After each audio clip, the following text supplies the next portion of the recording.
poses mixed targets, not mixed, missed targets, and a nation in crisis, as demonstrated by rising public discontent that boiled over last year during bloody nationwide anti-tax riots.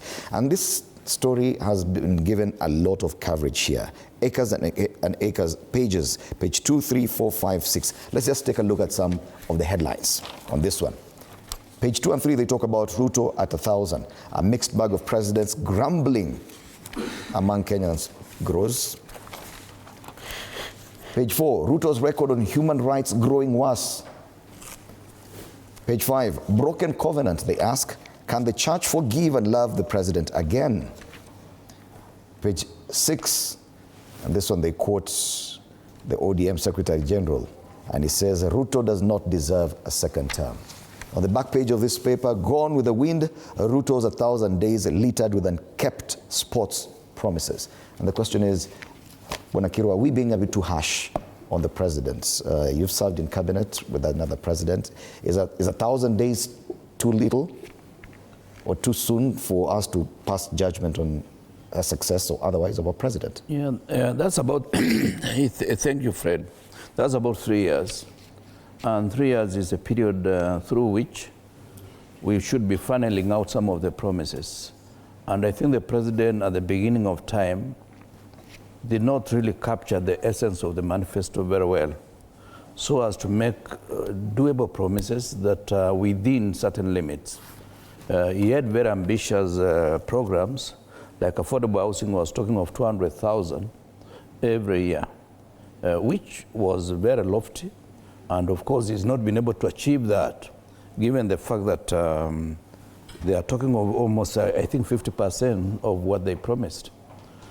So my take is that it is not really incumbent upon Kenyans, because if you are to tell somebody, I will do 10 classrooms in a certain school, and you end up with 5, people will measure you on the basis of what you promised and what you've been able to achieve. Mm-hmm.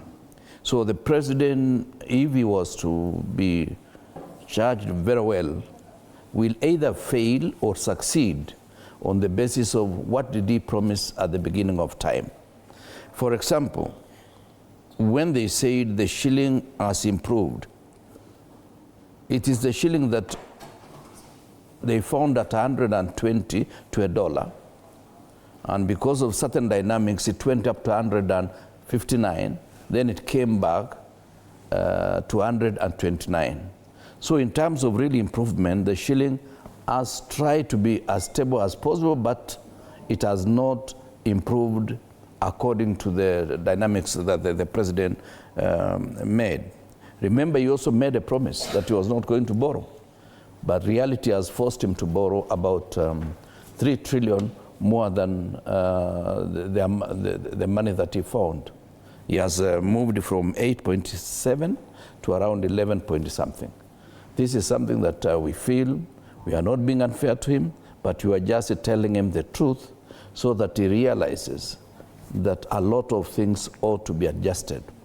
If I was the president and I was to make State of the Nation address, I would be able to recalibrate some of the promises and give realistic targets to Kenyans now that he has understood what power is all about, the economy that he is handling, and the availability of revenue.